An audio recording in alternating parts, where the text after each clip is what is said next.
balikan natin sa linya ng telepono si Bayan Muna Chairperson Attorney Nery Colmenares. Magandang gabi po, Attorney Colmenares. Joshua Garcia po ito ng PTV Balitang Pambansa. Hello, hi, good evening. Si Joshua to. Yes. Good evening po. Yes, Attorney. Attorney, simulan natin. Ano po ang inyong reaksyon sa naging pag-aresto kay dating Pangulong Duterte? Well, matagal na namin hinihingi ito. Noong 2018 pa namin na-file ang kasong ito sa ICC for Crime Against Humanity. So, masaya dahil natupad na rin kahit mahaba, Joshua, 2018 na file, 2025 na. Tapos tumagal pa yan dahil humingi ng deferral si President Duterte. Lampas isang taon, isang taon at kalahati halos yung in-extension niya. Kaya na-delay. Pero anyway, nandyan na. So masaya naman ang pamilya ng mga kaanak ng biktima dahil at least na-aresto na si President Duterte. Yes, Attorney, sa pagkakaalam niyo po sa ICC arrests, ano po ba ang mga susunod na proseso na gagawin dito?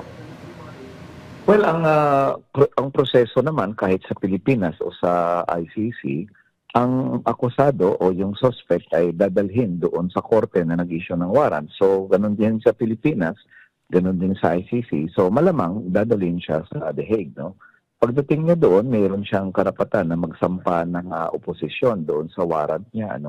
Humingi siya ng release doon sa warrant niya. Didinggin niya ng ICC kung may batayan ang kanyang petisyon na i-release siya. Bibigyan naman siya ng due process rights doon. Of course, pwede rin siya magsampa ng kaso dito sa Pilipinas. Yun na nga, mas mabuti siguro sa kanya sa ICC na kasi yun din naman ang punot dulo ng warrant of arrest niya. Attorney, kailangan po ba na mailipad kaagad ang dating Pangulo o mag-hospital arrest muna kung kinakailangan? Sorry. Hospital arrest? Opo. Yeah. Well, hindi ko makuha kung bakit siya ma-hospital arrest dito sa Pilipinas. Siyempre, i-check up ng mga doktor niya yung kanyang kondisyon medically. Kung kaya niya magbiyahe, dadalhin siya sa Hague, no?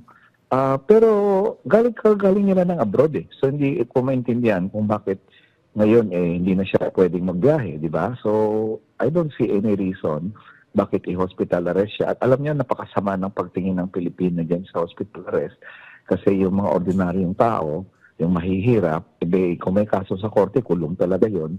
Bakit itong mayayaman, mga katulad ng mga dating presidente, naho-hospital arrest lang, no? Parang Diyos naman sila.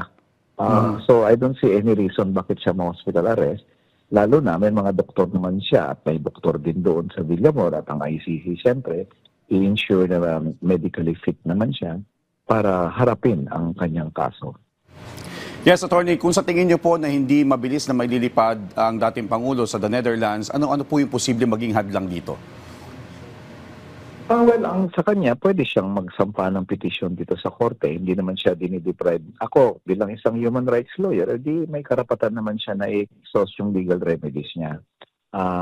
Ako naman, irerespeto ko, kailangan niya ng abogado. Bigyan siya ng abogado. Kung gusto niya mag-file ng kaso, mag-file siya ng kaso. Whether dito o sa ICC siya mag-file, option niya yan. Ang malungkot lang din, Joshua, nung panahon niya, yung mga kaanak ng biktima, yung mga biktima ng EJK niya, hindi niya nga binigyan ng due process rights yun eh. Mabuti nga siya, may warrant of arrest, dadalhin siya sa korte eh. Nung panahon ng EJK niya, wala siyang warrant, walang korte-korte, patay agad eh.